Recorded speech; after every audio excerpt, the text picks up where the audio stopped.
বন্ধুরা, তোমাদের জন্য নিয়ে এলাম একদম নতুন কড়াকড়ির ভিডিও। আজকের ভিডিওটা শুরু থেকে শেষ অবধি দেখলে তোমাদের ওইটা দাঁড়িয়ে যাবে আর টপটপ করে পানি চলে আসবে।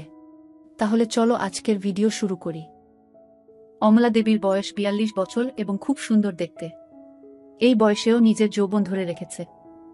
অমলা দেবী স্বামী মারা যাওয়ার পরে সে একাই থাকত আর মনে মনে ভাবত ছেলের কলকাতায় ট্রান্সফার হওয়ার পরে ছেলের একটা বিয়ে দিয়ে ছেলে বউকে নিয়ে সুখে শান্তিতে থাকবে। অমলার এক বান্ধবী গৌরিতা অমলার বাড়ির কিছু দূরেই থাকে। গৌরিতার স্বামী সেনাবাহিনীতে চাকুরি করা কালীন মারা যায়। গৌরিতার একটাই মেয়ে গোমতী। গৌরিতার বয়স ৪০ বছর আর মেয়ে গোমতীর বয়স ২১ বছর, কলেজে পড়ছে। গৌরিতার আর্থিক অবস্থা অনেক ভালো, নিজেদের ২ তলা বাড়ি আছে। গৌরিতা অমলাকে বলেছে যে গীতেশের সাথে গোমতীর বিয়ে দিতে, কারণ গীতেশকে খুব পছন্দ গৌরিতার। গীতেশরা ভাড়া বাড়িতে থাকত, একটাই ঘর, রান্নাঘর আর বাথরুম। যেহেতু অমলা স্বামী মারা যাওয়ার পরে একাই থাকত, তাই কোনো অসুবিধে হয়নি, কিন্তু এবার গীতেশ ফিরে এলে একটা ঘরে কিভাবে চলবে সেটাই অমলা চিন্তা করছিল। তাই একদিন অমলা গৌরিতাকে এই কথাগুলো বলল।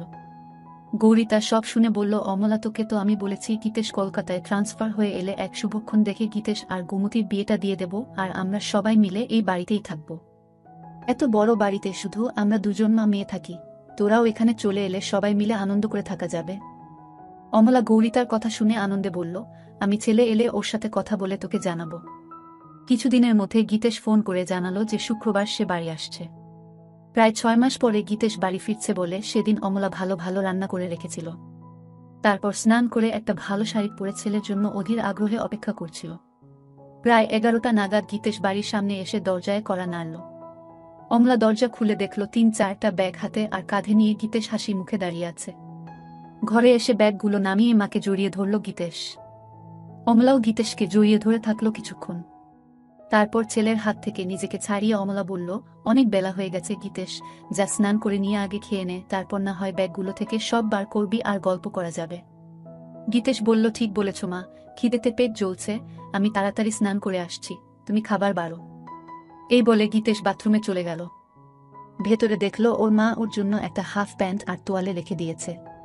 তাই দেরি না করে ভালো করে স্নান করে গীতেশ হাফ প্যান্ট পরে খালি গায়ে বাইরে এসে দেখল মা খাবার বেড়ে মেঝেতে বসে আছে। গীতেশ মায়ের উল্টো দিকে বসে খেতে শুরু করল। খেতে খেতে মাকে দেখছিল গীতেশ আর মনে মনে ভাবল যে মাকে আগের থেকে যেন আরো সুন্দরী লাগছে। অমলা সেটা দেখে জিজ্ঞেস করল, কি এত দেখছিস গীতেশ? গীতেশ বলল, তোমায় দেখছি মা, তোমায় এই শাড়িতে খুব সুন্দর লাগছে। এটা কি নতুন শাড়ি? অমলা বলল, না রে, এটা পুরনো শাড়ি, তবে খুব কম পরেছি বলে এটা নতুনের মতো লাগছে। গীতেশ বলল, মা, চাকরি তো আমি পেয়ে গেছি, এবার আর তোমার কোনো দুঃখ রাখব না। অমলা হেসে বলল, সে আমি জানি গীতেশ, আমি এখন অনেক নিশ্চিন্ত যে তুই এবার আমাদের দুজনের সংসার চালাতে পারবি। এই শুনে গীতেশ এসে বলল, সে আর বলতে না, আমার সুন্দরী মাকে আমি এবার থেকে সুখে রাখব। গীতেশের কথা শুনে অমলাও হেসে উঠল। এইভাবে কথা বলতে বলতে দুজনে খাওয়া শেষ করল। অমলা থালা বাসন নিয়ে রান্নাঘরে ধোয়ার জন্য চলে গেল। গীতেশ হাত মুখ ধুয়ে ঘরে এসে ব্যাগ থেকে জিনিসপত্র বার করতে শুরু করল। একবার রান্নাঘরের দিকে তাকিয়ে ব্যাগ থেকে 2টা বাংলা গল্পের বই তাড়াতাড়ি বের করে নিয়ে নিজের বইয়ে তাকে লুকিয়ে রাখল। কিছুক্ষণ পরে অমলা ঘরে এসে বিছানায় বসল। অমলা ছেলের সব জামা প্যান্ট একদিকে সরিয়ে রাখতে রাখতে বলল, তোর সব জামা তো পুরনো হয়ে গেছে, এবার কিছু নতুন কিনে নিস। গীতেশ বলল, ঠিক আছে মা, এই মাসের স্যালারি পেয়ে তোমার আর আমার জন্য নতুন কাপড় কিনব। তারপর গীতেশ সব জিনিস বিছানা থেকে সরিয়ে অমলার মুখোমুখি বসে গল্প করতে শুরু করল। অমলা বলল, গীতেশ, এখন তোর কিরকম লাগছে? পড়াশোনা করে চাকরি করছিস, এবার কলকাতায় ট্রান্সফার হয়ে গেল। গীতেশ বলল, সেরকম কিছু না, কিন্তু এবার থেকে তোমার সাথে থাকতে পারবো, এই জন্য আমি খুব খুশি। এই বলে মায়ের কোলে মাথা রেখে শুয়ে পড়ল। অমলা ছেলের কথা শুনে খুব খুশি হল আর গীতেশের মাথায় হাত বুলিয়ে দিতে লাগল। গীতেশ শুয়ে শুয়ে অমলাকে দেখছিল আর মনে মনে ভাবছিল মাকে সত্যি খুব সুন্দর দেখতে। এইভাবে কিছুক্ষণ থাকার পরে অমলা হেসে বলল, গীতেশ, এবার গৌরিতার সাথে কথা বলতে হবে তোর বিয়ের জন্য। গীতেশ তখন মায়ের কোল থেকে মাথা সরিয়ে উঠে বসে বসে মায়ের 2 কাঁধে 2 হাত রেখে বলল, না মা, এখন নয়, এখন শুধু আমার সুন্দরী মাকে সুখী করার সময়, বউকে নয়। অমলা হেসে বলল, আমি তো ভালোই আছি, এবার তোর একটা বউ এসে গেলে আমার অসুবিধা হবে আর তোর অসুবিধা হবে। গীতেশ নিজের মুখটা অমলার মুখের কাছে এনে বলল, আমাদের কি সুবিধা হবে মা, বউ এলে? অমলা বলল, আমার একটা গল্প করার সাথী হবে আর তোর চির জীবনের সাথী হবে। আর সত্যি বলছি গোমতী খুব সুন্দরী আর ভালো মেয়ে, তোকে খুব সুখে রাখবে। গীতেশ অমলাকে বলল, আমি তোমায় সুখে রাখবো, তাই তোমার আর কিছু লাগবে না। অমলা গীতেশের কথা শুনে একটু চমকে উঠে বলল, ঠিক আছে, এবার তুই একটু রেস্ট নিয়ে নে, আমি একটু বেরোচ্ছি, একবারে বাজার করে ফিরব। এই বলে অমলা উঠে দাঁড়িয়ে নিজের শাড়িটা ঠিক করতে লাগল। গীতেশ ও উঠে দাঁড়িয়ে মাকে দেখতে লাগল। কিছুক্ষণ পরে অমলা বাড়ি থেকে বেরিয়ে যেতেই গীতেশ দরজা বন্ধ করে ঘরে এসে নিজের আরেকটা ব্যাগ খুলে মায়ের একটা জামা দেখে নাক দিয়ে গন্ধ নিতে থাকল। গীতেশ হোস্টেলে থাকাকালীন বন্ধুদের পাল্লায় পরে এসব বই পড়া শুরু করেছিল। সব সম্পর্কের মধ্যে মা ছেলে নিয়ে এগুলো পড়তে বেশি ভালোবাসত।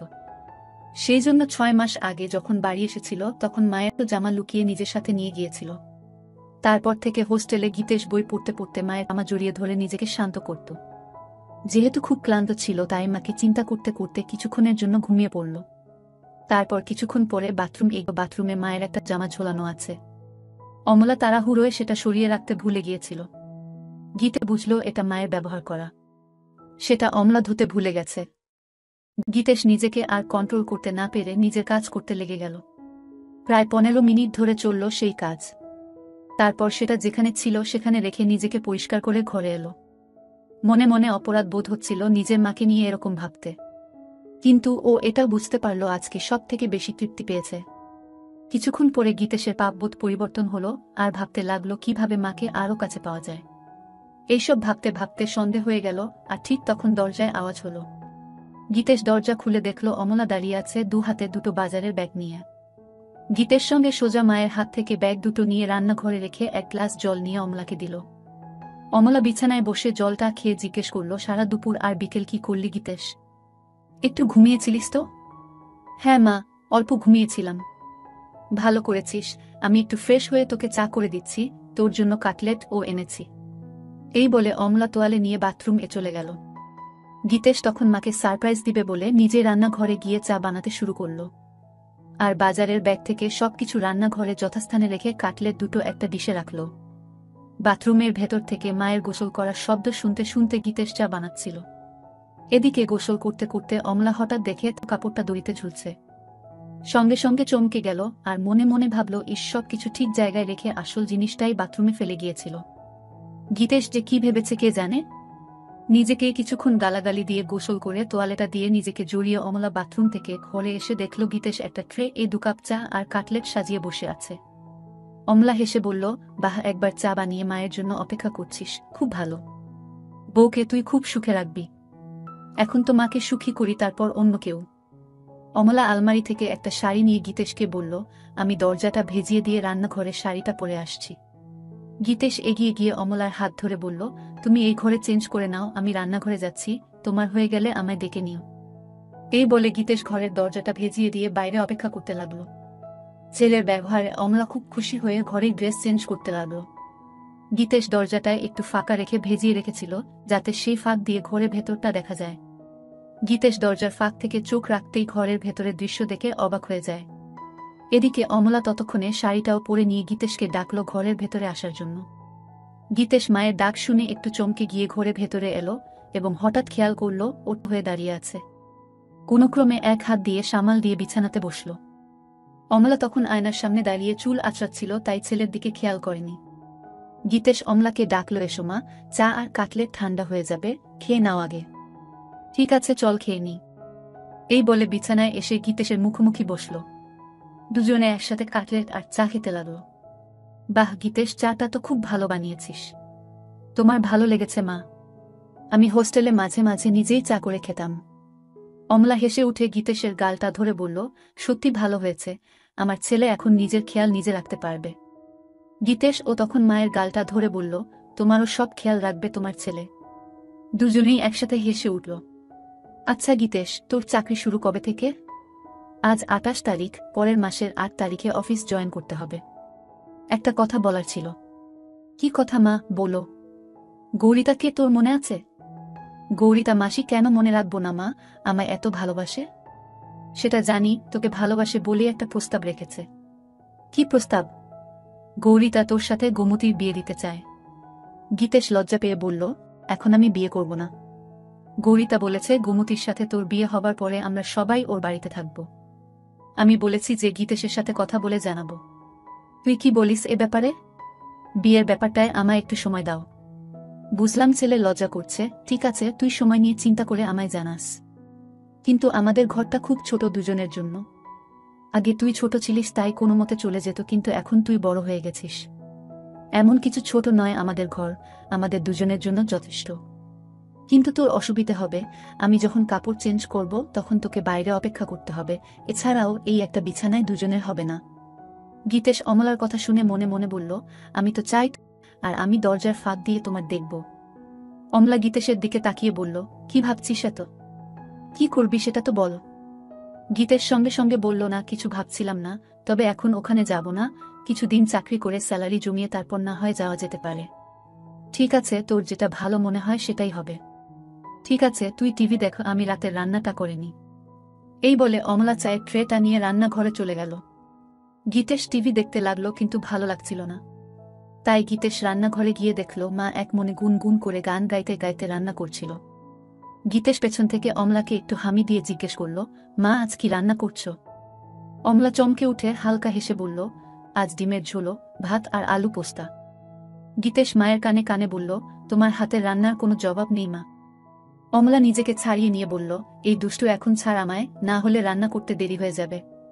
গীতেশ আরো হামি দিয়ে বলল, আমার মিষ্টি মায়ের হাতের রান্নায় আমার মন ভরে যায়। অমলা হেসে বলল, এবার যা এখান থেকে, আমায় রান্নাটা করতে দে। গীতেশ তখন ঘরে চলে এসে আবার টিভি দেখতে লাগল। প্রায় 1 ঘন্টা পরে অমলা এসে গীতেশের পাশে বসল। অমলা পুরো ঘেমে গেছে রান্না করতে করতে।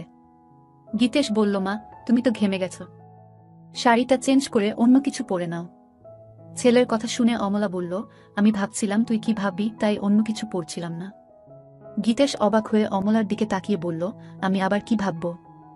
যাও চেঞ্জ করে নাও, আমি রান্নাঘরে যাচ্ছি। অমলা বলল, আমি বাথরুম এ চেঞ্জ করে নিচ্ছি, তুই টিভি দেখ। এই বলে অমলা বাথরুম এ চলে গেল। গীতেশ মনে মনে ভাবল, আর একটা সুযোগ নষ্ট হলো মাকে ওভাবে দেখার। অমলা বাথরুমে গিয়ে নিজের গা ধুতে ধুতে রান্নাঘরে গীতেশের ওইরকম ভাবে জড়িয়ে ধরার কথা ভাবতে লাগল।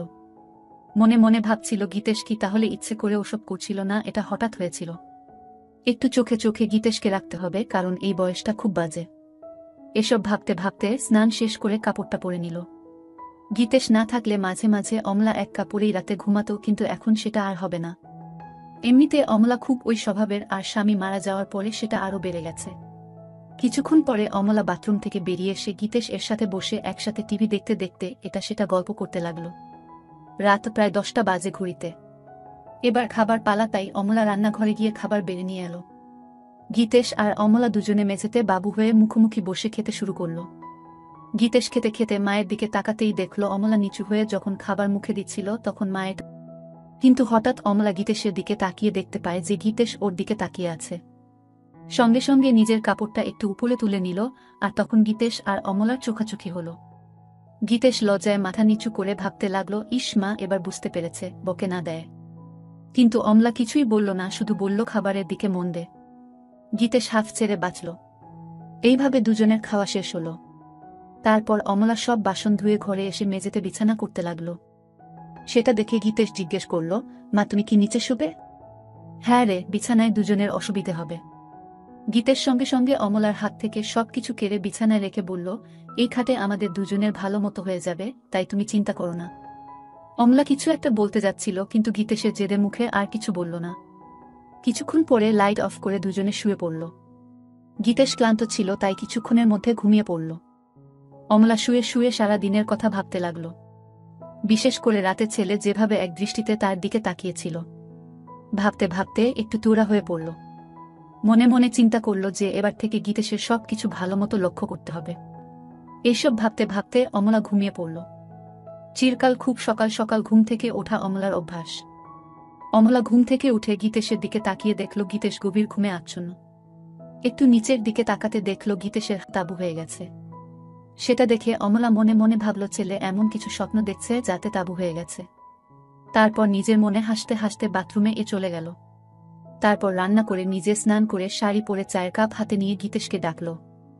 গীতেশ ঘুম থেকে উঠে দেখল মা চায়ের কাপ হাতে দাঁড়িয়ে আছে, একটা সুন্দর শাড়ি পরে। কটা বাজে মা? এত সকালে তোমার স্নান হয়ে গেছে? 10টা বাজছে, আমায় একটু গৌরিতার সাথে বেরোতে হবে। তোর জন্য রান্না করা আছে, দুপুরে স্নান করে খেয়ে নিস। সন্ধে বেলায় আবার দেখা হবে। ঠিক আছে মা, তুমি চিন্তা করো না। কাল তো রবিবার, কেন কোথাও বেরোবি নাকি? গীতেশ অমলার হাত থেকে কাপটা নিয়ে টেবিলে রেখে অমলাকে ধরে একটা পাপ্পা দিয়ে বলল, দেখি কি প্ল্যান করা যায়। অমলা নিজেকে ছাড়াবার চেষ্টা করে বলল, আবার দুষ্টুমি হচ্ছে, আমার শাড়ি নষ্ট হয়ে যাবে, এখন ছাড় আমায়, পড়ার অনেক সময় পাবি। তোমায় ছাড়তে ইচ্ছে করছে না মা। এই বলে আবার অমলাকে ধরে গীতেশ আর মায়ের কোমলতা অনুভব করতে থাকে। অমলার ও ভালো লাগছিল, কিন্তু ওর দেরি হয়ে যাবে, তাই জোরে করে গীতেশকে সরিয়ে দিয়ে বলল, আমি এবার আসি, বুঝলি, না হলে দেরি হয়ে যাবে, তুই সময় মতো খেয়ে নিস। ঠিক আছে মা, তুমি একদম চিন্তা করো না, সাবধানে যেও।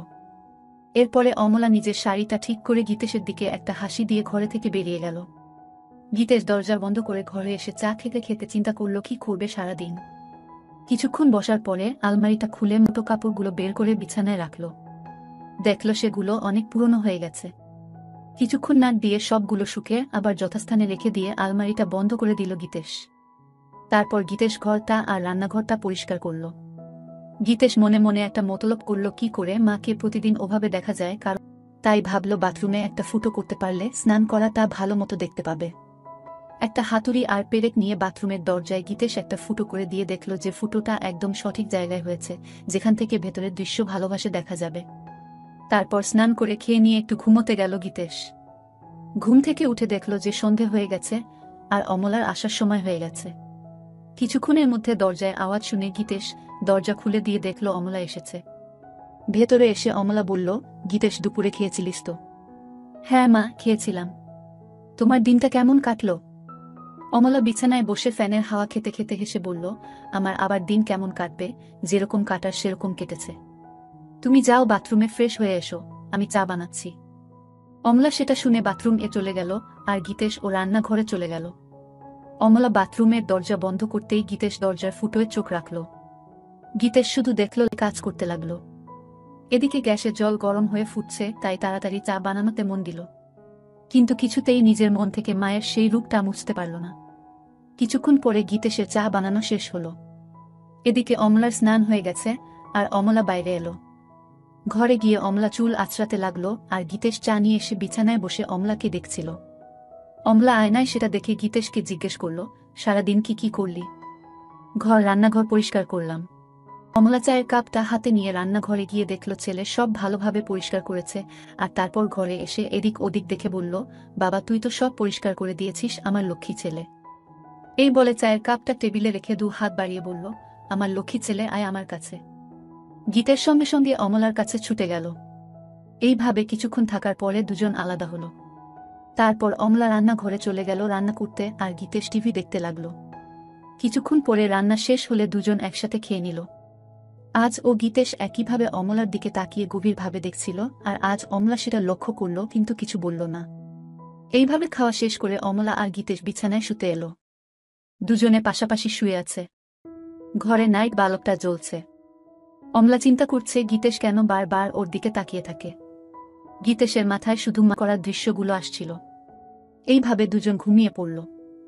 মাঝরাতে গীতেশ টয়লেট এগিয়ে ফিরে এসে নাইট বাল্বের আলোয় দেখল লাহরটা উঠে গেছে। গীতেশ আস্তে আস্তে এসে অমলাকে দেখতে লাগল। তারপর গীতেশ মায়ের দিকে তাকিয়ে দেখল মা গভীর ঘুমে আচ্ছন্ন, তাই সাহস করে মায়ের কাছে এগিয়ে গেল। খুব ভালোই লাগছিল গীতেশের। অমলা একটু নড়ে উঠল।